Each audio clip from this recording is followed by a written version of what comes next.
Assalamualaikum warahmatullahi wabarakatuh. Perkenalkan, nama saya Fairuz Kalisa, jurusan Pendidikan Bahasa Arab semester 4B.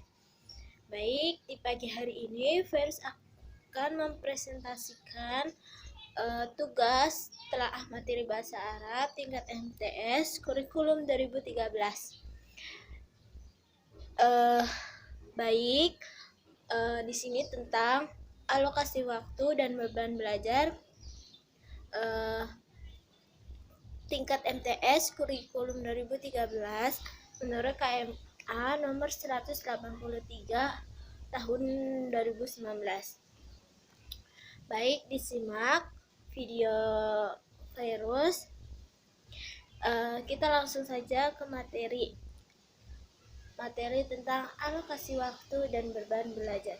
Baik, minggu kemarin Fairuz sudah menjelaskan apa itu kedudukan, tujuan, dan ruang lingkup bahasa Arab tingkat MTS kurikulum tahun 2013 menurut KMA nomor 183 tahun 2019.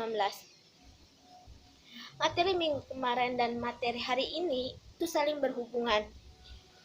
Sini hari ini Fairuz akan menjelaskan apa itu alokasi waktu dan beban belajar bahasa Arab tingkat MTS kurikulum 2013.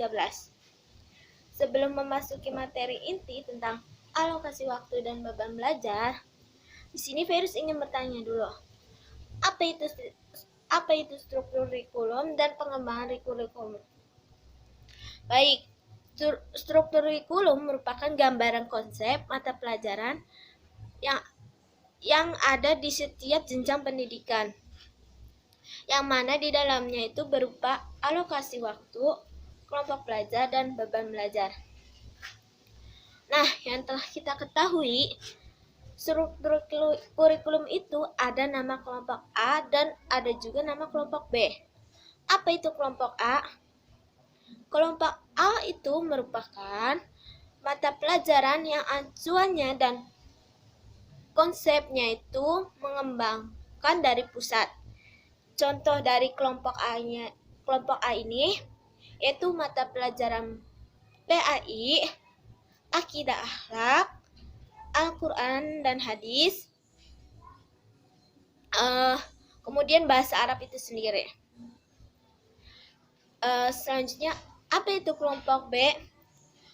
Kelompok B merupakan mata pelajaran yang mana konsep dan acuannya itu dapat dikembangkan dari pusat dan juga bisa dikembangkan oleh masing-masing pendidikan jenjang pendidikan MTS, sekolah dan madrasah. Kelompok B mata pelajaran ini sendiri itu meliputi kayak mata pelajaran seni budaya, prakarya, penjaskes dan penjaskes. Kemudian selanjutnya sekarang memasuki materi inti yaitu alokasi waktu dan beban belajar. Baik, di sini Fairuz ingin bertanya, apa itu alokasi waktu? Alokasi waktu adalah pengaturan dan tata cara pengembangan rencana yang mana di dalamnya itu meliputi 4 bagian. Apa saja sih yang meliputi 4 bagian? Yaitu yang pertama, prota. Prota itu program tahunan. Yang kedua, promes. Promes itu sendiri artinya program semester. Silabus dan RPP. Jadi, Fairuz sudah menyebutkan prota, promes, RPP, dan silabus. Di sini Fairuz akan menjelaskan yang pertama itu prota, singkatan dari program tahunan. Jadi dalam satu tahun terdiri dari 2 semester, yang mana satu semester itu pembelajaran dilaksanakan sampai 54 jam. Jadi dalam satu tahun ada 108 jam pembelajaran yang dilakukan. Terus kemudian yang kedua, promes. Jadi promes ini dalam satu semester yang dilakukan ada 54 jam. Kemudian dalam perbabnya itu, dalam perbab yang mana satu babnya itu terdiri dari 3 bab. Satu babnya itu dilaksanakan pembahasannya selama 6 minggu pembelajaran dari jam perbabnya. Kemudian perbabnya jam yang dikeluarkan yaitu 48 jam pertemuan. Kemudian pertemuan yang dilakukan selama 18 kali pertemuan dalam silabus itu 18 kali pertemuan dalam RPP dan 18 jam pelajaran per tatap muka. Kemudian itu materi yang terakhir itu tentang beban belajar. Apa itu beban belajar? Baik, di sini Ferus akan menjelaskan beban belajar. Beban belajar merupakan suatu proses yang memang harus dilakukan oleh peserta didik.